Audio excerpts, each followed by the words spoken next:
Yeah, it's time to do some plumbing. Need to call a good plumber. Yeah, here we go.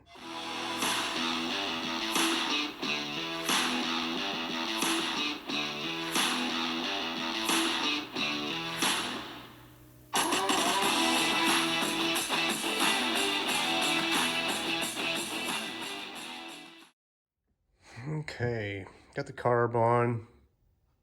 Got a lot of stuff on. Air, spark, and fuel. Time for fuel lines.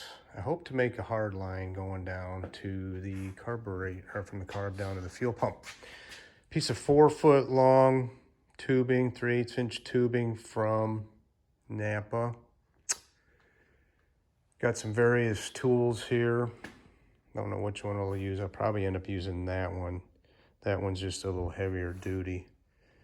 And I bought these other two pieces here when I was doing the brake lines. Yeah, that one, they're okay for 5/16 line, but thing that's kind of cool about the Napa line, I suppose all of them, they come with a fitting on the end, which will fit into this fitting I got from Edelbrock, that connects that. That's the factory fuel line that was on the other car. It goes out like that, and then it comes down here. So I'm not sure what to do, because this carb, the old carb, had a hard line on here that they hooked the rubber hose in somehow, right? That's what I wanted to do, because this is fixed, you know. That's fixed. You just got a little flopper in the middle. I think I'm going to try to do what they did. And, of course, I don't want things to rub my pretty Bill Hirsch off, so I may end up, if I do this, I'll have to extend it down here further, obviously, and put a piece of foam or something around that so it doesn't rub. Yeah, fun. Here we go. All right, so here's the next round. I'm gonna do a bend here just to show how it goes, and then I'll do it. Otherwise, you just get bored watching me get long. So I thought I'd waste the rest of this, right? Why not? Who cares? So the first bend, I took it to 100. I fit it on the car, and it looked good. This thing, I suspect's been bent, you know, over the years. Everything was squished, so yeah.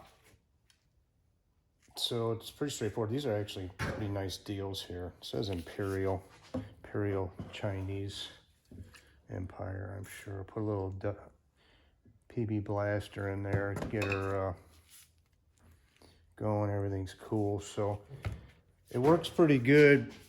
I use this mark. Yeah, there we are. There's a mark right there where the 0 is, and there's 45. I'm going to take it to down to the next one after 45. So, yep. This is me groaning. You guys don't know what I do for you. I got to turn the radio off every time I do this to demonstrate. Yeah. No, I took it down to 90. It's past 90. Yeah, I thought I was looking at that wrong. Thing is, when I do this, I'm gonna have to keep it up. The first two bends are all on the same plane. That may get interesting. There we go. And if I have to squeeze it more, the handle will go up here, but I want to go a little further, maybe. There we go. All right. There's the first bend. Yeah, there we go. The first bend. I got my bitch mittens on now. Yeah, as my son calls them. All right. Let's see how the rest of these go. The next one's going to be back. And that way these two are on the same plane. After that, this has to be a little longer. So we'll see. Yep. Okay, I've gotten this far. 2 bends. Yay. No kinks, and she's running pretty true to where I want to go. Had to pop the distributor off to get this thing to go back down here. Now this is the factory one. Of course, is a little different, and have to figure out where to run this thing. It's gonna have to come down here and get a better look at it this way. There's my bends. Should come down, and got a bucket in the way. It's what you were sitting on. Probably drop it off here. It's got to go down to here, right? So yeah, I'll figure it out. Got to put a fuel filter in there. I'm gonna put a clear one in initially. So I got the head off this, cap off this distributor. Remember we were having trouble with the rev limiter on this? So this one's got a built-in rev limiter. And what the problem was, Joe's tack on his dyno was interfering with us setting it. Now, the way you set it is right there, okay? There's a little plus minus. So the way you set it, you take it all the way plus, all the way to minus, and you turn it back to the plus and stop. It'll give you long beeps, you know, or long lights, like 4 long lights and 3 short ones. It means you're set at 4,300. 4,000 is a minimum. Well, his, once we unhooked his tack from this, we could set the thing. And so we set her at 6,800 and let her eat. This is how the Pertronics, the advance is. It's mechanical advance. With the springs that slow it or speed it up right now, this is set to be all in it, all full mechanical advance, which we got about 36 degrees at 3,500. So yeah, that's a Pertronics. Love it or hate it. It's in my car. Yeah. All right, guys, let's see what we can accomplish here going forward with this guy. Yeah. That'd be a good idea to throw the alternator on. I gotta go down that hole, right down that hole. Here's where I want it to go, right down the middle. That would work. That would work right there. So I just got to get the angle right too. Yeah. Yep. Let's see what happens.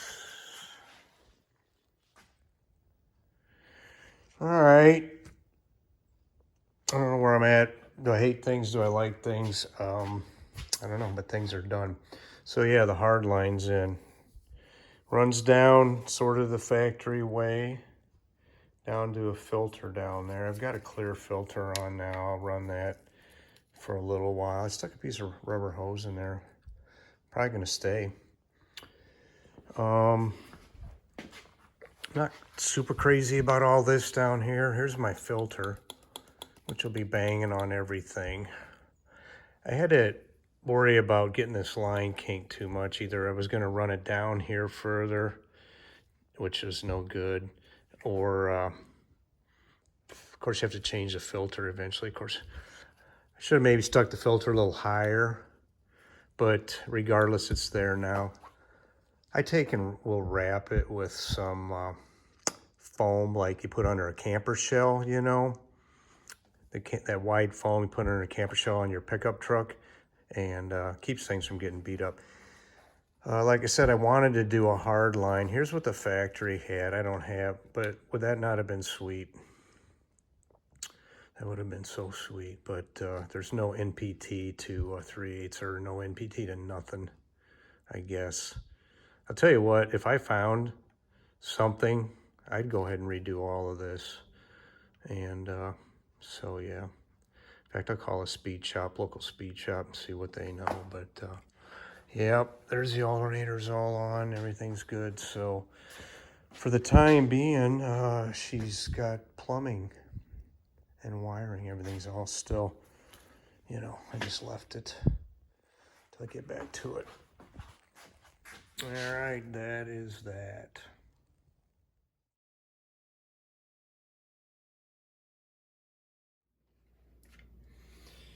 Okay, continuing. Got the motor down on my little dolly, and we're looking at the crankshaft flange. This is the pilot bushing. The transmission input shaft slides into there, and it's where it rides. That's got to come out, and this one's got to go in. That's called sintered bronze. It was developed by Chrysler, I guess, and it's actually a powder that they squeeze and heat. Never needs oiling. So yeah, they recommend you change them, I guess, every time you do the clutch. I'm quite certain this is original. Yeah, so how are we gonna do that? Well, hydraulics. So guys, well, what I'm gonna do is I'm gonna take wet paper and shove it in there and use this deal because I don't have a solid rod.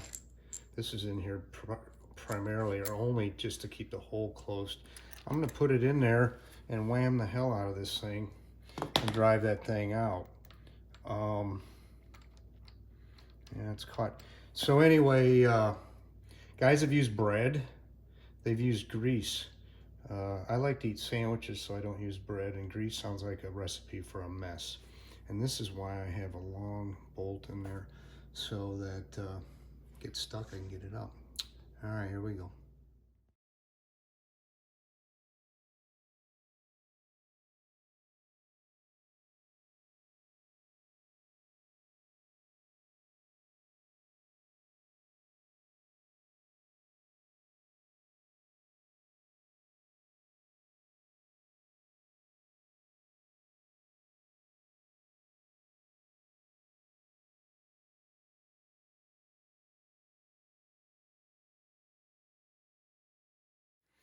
Wow, came out nice. I was expecting it to come out in pieces, honestly. Did one before, and that's exactly what happened. It's got a little bevel on it. I don't know. It's probably, you know, it's worn. Doesn't look awful. 140,000 this thing's got, so now I gotta dig this stuff out and go ahead and put the new one in. Yeah, look what I discovered here. Guess these guys didn't get on the internet back in 1975. Find out how to get these out. They just drove it in. Well, it fit. You know, whatever. Some people's kids. Yeah.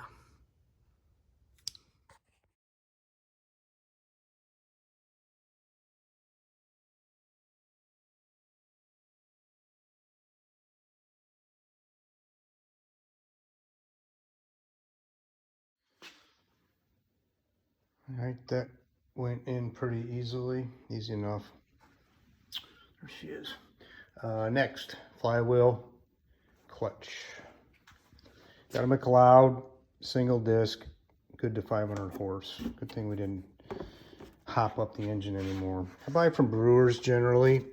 There's a couple 4-speed shops, places, Passon. Passon's a good place. Brewers, I bought from them. So yeah, get all this on here and bell housing and maybe a transmission before we're done here. So yeah, here we go.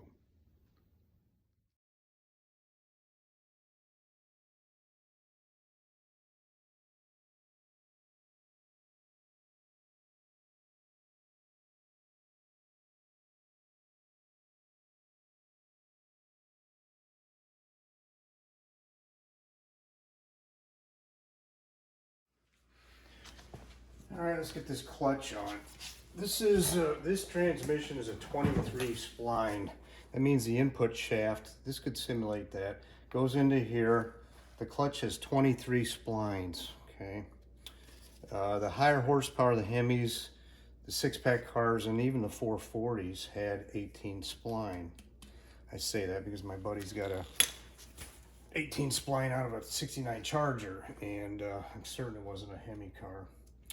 So, in fact, it's got the full VIN on it, and it's not. It was just a 440 car. So, why the different splines? Because the higher horse, more, it's stronger. You know, you can imagine you soup up your engine, you spin these So as long as we don't put slicks on Louise here and take her to the track, we're probably just fine, okay? I imagine this stuff's rated to 150% of failure or something. I don't know, whatever. So you need this because this is called a clutch alignment tool. It goes on there. You see how that sucker floats around? Then you gotta take the pressure plate. The pressure plate is, the bolt holes are symmetrical all the way around, whereas that flywheel, it's not. You probably saw me screwing with it, getting it straight. So I'm gonna put this on here. I'm boring you fast forward, you've done this. And get it started. Not putting Loctite on these. I did put some on the flywheel bolts because these have lock washers. Let's get her started.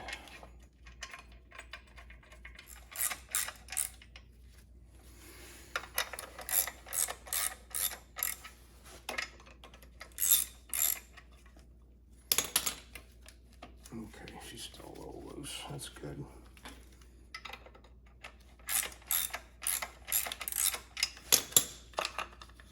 Well, that's about right there. Somebody's a little tired and I wish. I might loosen them up and go from there. So that's the idea.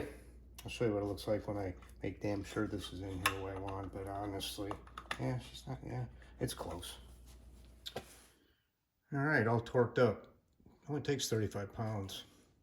30, 35, seen both. Yeah, so the clutch floats inside there, so the alignment tool gets you to where you can get it aligned. See that? That's beautiful right there. So now I'm going to get that bell housing on. This throwout bearing goes in there. And the idea is maybe Chuck, that's me in case you didn't know, can get the tranny in too. This can be a real, you know, female dog sometimes. You'll see. I'll show you. Okay, so I threw the bell housing on. Didn't figure I'd bore you with that. And then the clutch fork is there. I stuck in the throwout bearing. This rides against the clutch fingers in there. That's what disengages the clutch when you step on a deal. So yeah, I was chasing out all these bolts here. I thought I'd done that, but obviously not well enough.